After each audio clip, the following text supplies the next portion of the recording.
Bonjour à tous qui nous regardez sur le Disney. Aujourd'hui, nous sommes avec le chargé d'émission de l'association EFATA, à la personne de Roger Mathias. Et il va nous faire découvrir l'association EFATA. On va voir ce que c'est, on va rentrer un peu dans l'intimité de l'association, voir un peu la vision, pourquoi nous devrions aussi nous inscrire dans cette association.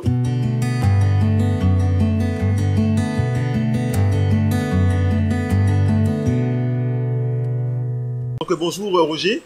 Bonjour. Je te fais la main déjà. Voilà. Ça va bien? Oui, Mehdi, ça va et toi? Donc, ça va, mais je suis intrigué. Je suis intrigué par l'association. Qu'est-ce qu'EFATA?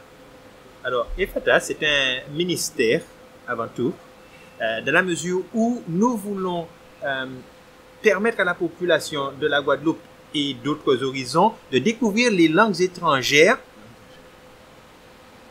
Je parle de l'anglais, de l'espagnol ou d'autres langues, voilà, pour un coût tout à fait abordable. Et pourquoi ce nom EFATA?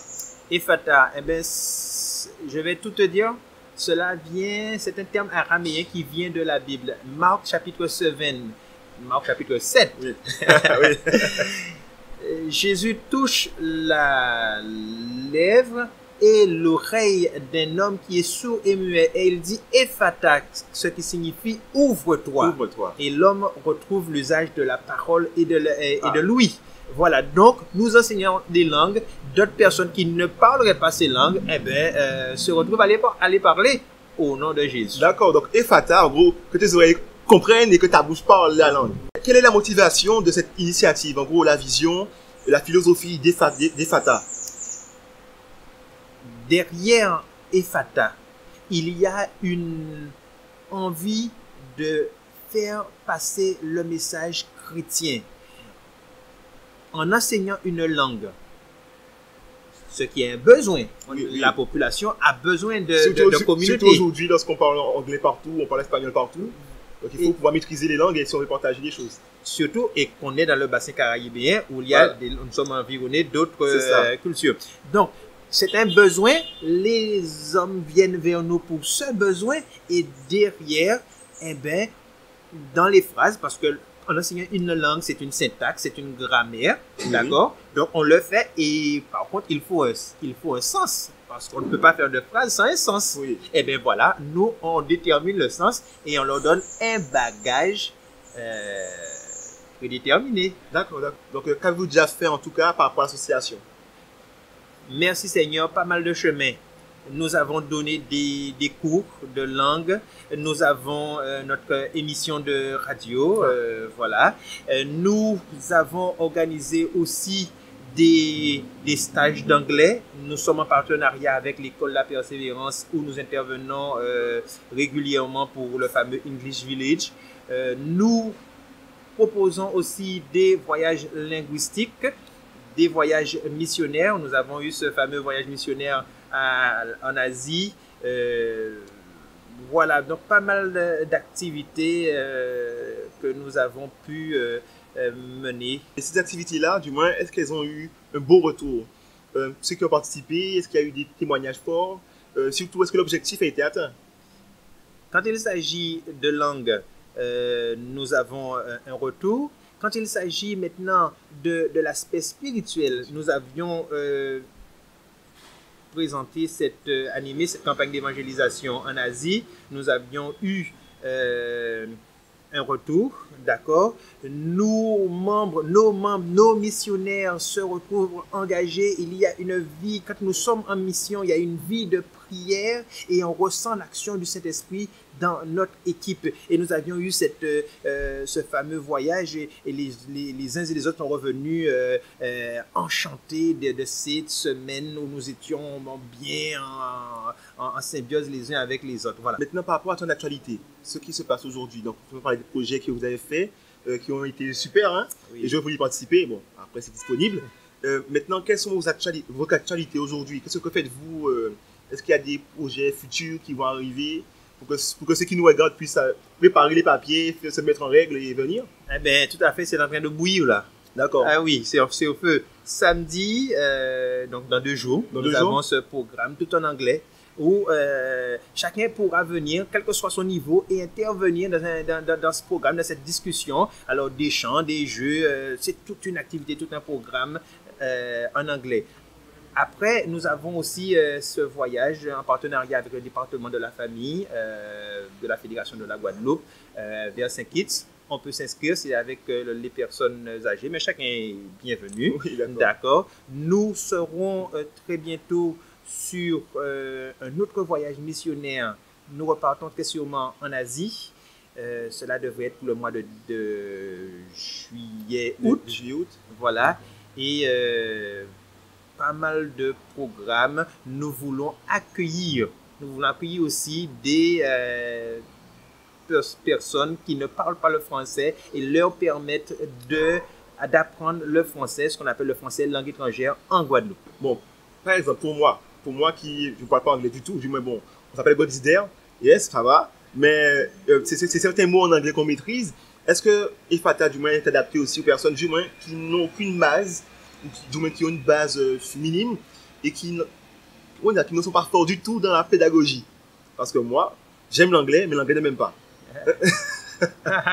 Chérie, nous prenons chacun au niveau où il est. Tout commence à EFATA par un test de niveau. D'accord. On détermine et à partir de là, on accompagne la personne. Cela peut être un projet particulier, un voyage. Certains veulent préparer leur croisière. Nous sommes là à EFATA. Ça peut être un examen. Nous sommes là. On adapte la pédagogie, le contenu du programme en fonction du projet de la personne. Voilà. Et il faut aussi souligner que l'accompagnement est personnalisé à EFATA. Voilà. Nos cours se déroulent en très petits groupes, une personne, 2 personnes, maximum 3 personnes. Donc l'accompagnement est très ciblé. Ok, d'accord. Donc pour vraiment répondre aux besoins. D'accord, c'est pas généralisé, c'est personnalisé. Voilà. Chacun peut se sentir à l'aise de pouvoir intervenir parce qu'il n'y a pas la pression d'un gros groupe. Oui. Voilà. D'accord. Donc j'ai 2 dernières questions. Premièrement, je veux revenir sur la mission. Tu as dit que vous avez fait un voyage missionnaire.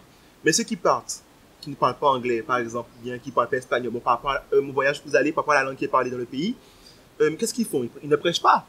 Ils font travail missionnaire. Quelles sont leurs activités lorsqu'ils partent? Quand on parle de mission, Oui. on parle d'esprit. Oui. Il est vrai que l'un des premiers actes de l'esprit, quand il a été répandu en abondance dans le livre des Actes, c'est que les hommes ont parlé des langues étrangères. Oui.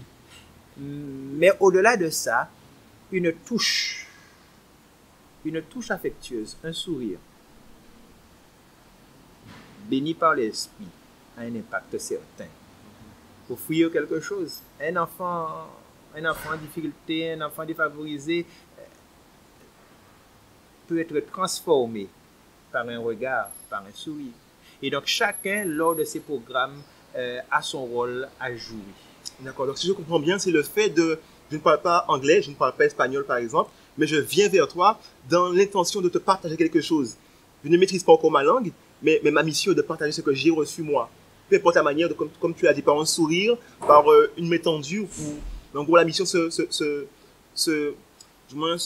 devient concrète dans le geste déjà, le fait de vouloir partager sans maîtriser forcément, mais l'envie de partager. C'est ça que je dis. Ça commence par là, mais il faut aussi souligner que nous formons nos voyageurs. Oui, d'accord. Donc, avant de partir, nous avons ces cours que nous donnons un bagage élémentaire qui permet à chacun de pouvoir intervenir quand même à l'étranger. Maintenant, pour ceux qui voudraient venir peut-être appeler, vous contacter, venir vers vous, est-ce qu'il y a un moyen de vous joindre, de vous contacter Très bien. Nous avons un site web, www.missionlanguage, je dis language, langage, mais avec un U après le G, missionlanguage.com. D'accord. Je mettrai dans la description après. Un numéro peut-être? Un numéro de téléphone, c'est le mien, 06 90 93 33 59, 93 33 59. mais c'est un portable. D'accord, d'accord. Donc, actuellement, un mot pour la fin, pour ceux qui nous regardent. Jésus revient. Ah, amen alors. Jésus revient. Maranatha. Le message biblique jusqu'aux extrémités du monde. Nous avons besoin de langage pour cela. D'accord. Venez, Ephata est prêt à vous accompagner. Nous avons encore pas mal de projets. Venez, soutenez, participez. Jésus revient et nous trouvera au travail. C'est ça. D'accord. Ben, merci beaucoup. Avec le plaisir Et pour voilà, moi. au plaisir de te revoir et surtout de te revoir le 1er décembre. C'est bien cela, hein? Le 1er décembre, nous sommes tous ensemble. Dès quelle heure? Pour un programme, c'est à 19 h à l'église adventiste de Boissard. D'accord. Ben, on se verra là-bas alors. Très bien.